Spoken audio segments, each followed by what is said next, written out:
G'day, that's Slot Car Guy here. So I thought I'd do a quick walk around tour of the track, the current layout. I think I'm 95% happy. There might be a little bit of, let's say, ironing out of some kinks that I don't like. The table is almost finished painted, and I'm starting to build some fences, and I'm not too sure what I'm going to do about raising the track in certain sections. So I think this might be the layout. So let's take a quick walk around, and I'll discuss some of the things that I'm thinking about doing on my latest Carrera track layout.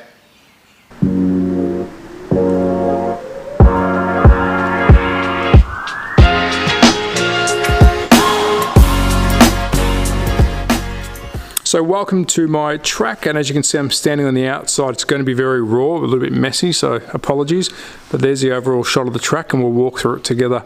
Now normally you'll have the pits facing yourself and obviously the controllers facing where I'm standing, but because I wanted to run directionally this way I had to run the pits as is, but I've got that little marshalling section in there, so not an issue at all. And I do run digital wireless and analog wireless. Now let's talk about that first. I do have a digital power base set up, and I also do run an analog power base when I'm testing the cars.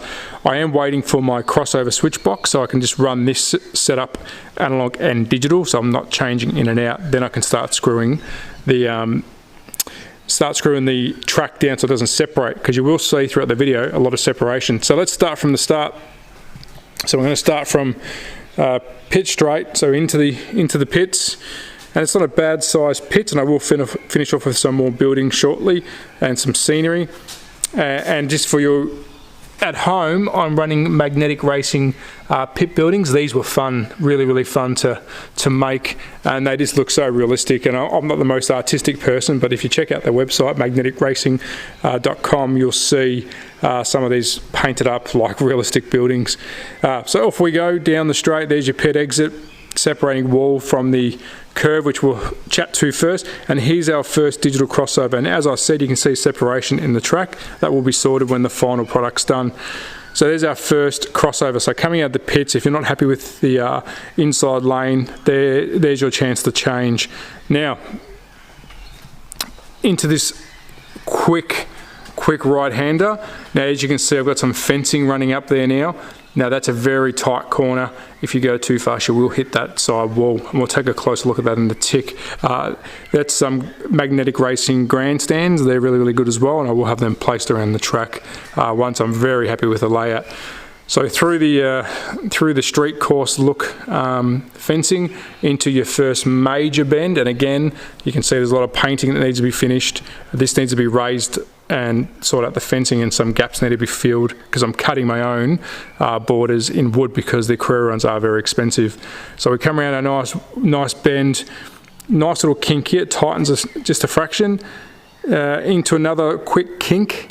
Some more painting needs to be done, and then we start into our back corner. So we've got a nice little kink right here, and now we start the flow on, which is semi-banked. So let's have a quick look at that.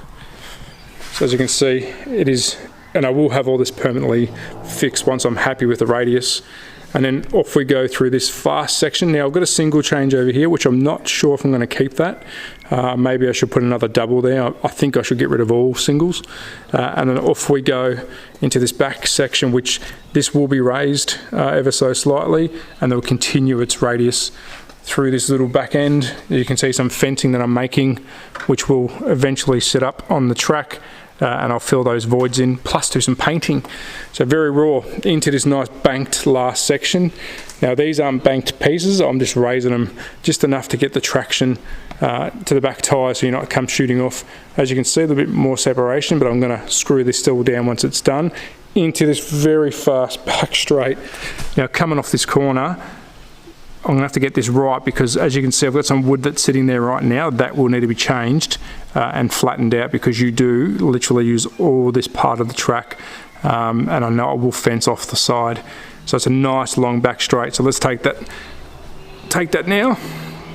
Let's have a quick chat about this little section here. As I said, it was very tight, and as you can see the walls are very close, so you've got to really watch your speed through here. And the F1 cars I think will touch that wall, so I might have to figure something out. So let's keep going down this back straight. Another quick tip, if you're making a big wide track, grab yourself one of these puppies, little grabber, which I've got some soft tips in it so it won't damage my cars, but if I need to get to the cars, put them on anywhere, one of these are really, really good. If you're in Australia, they're from Bunnings. America, I don't know. Europe, I don't know, maybe Muller or somewhere. So we've got another double crossover, so you can choose your desired lane into this last S section, which I get most of my comments on.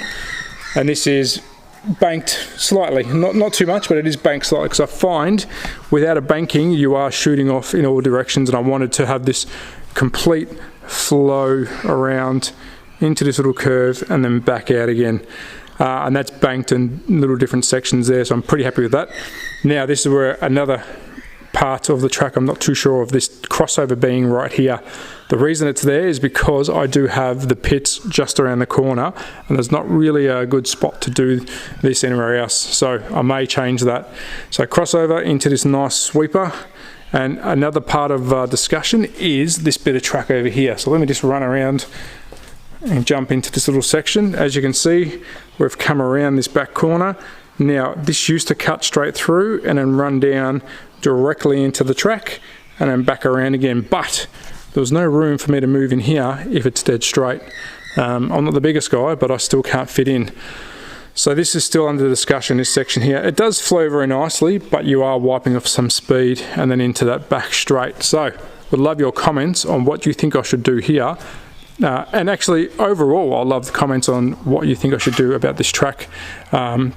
Some sections that you don't believe are working. Now let's keep it as it is now into this back section, again slightly banked just to keep the traction. I highly recommend you bank these corners, because you'll be marshalling every 2 seconds if you don't, hence why most of my corners are slightly banked, just so you know the car's still challenging but they're going to stay on there. And then again, obviously all these sides of this table is going to be curtained in, so I'm going to have sheeting so you can't see under, and all my storage. And as you can see, I've got, this is nothing, but I've got all my toys, video games, everything's going to start stacked along here, which is, I use this for storage. So there's the track. Would love your feedback on what you think I can change, what I could do better, and just comments in general, negative or positive. Open to hear your thoughts. But cheers at That Slot Car Guy again on Instagram. Stay tuned, because I'll be doing more to this track, but we would love some feedback and some comments.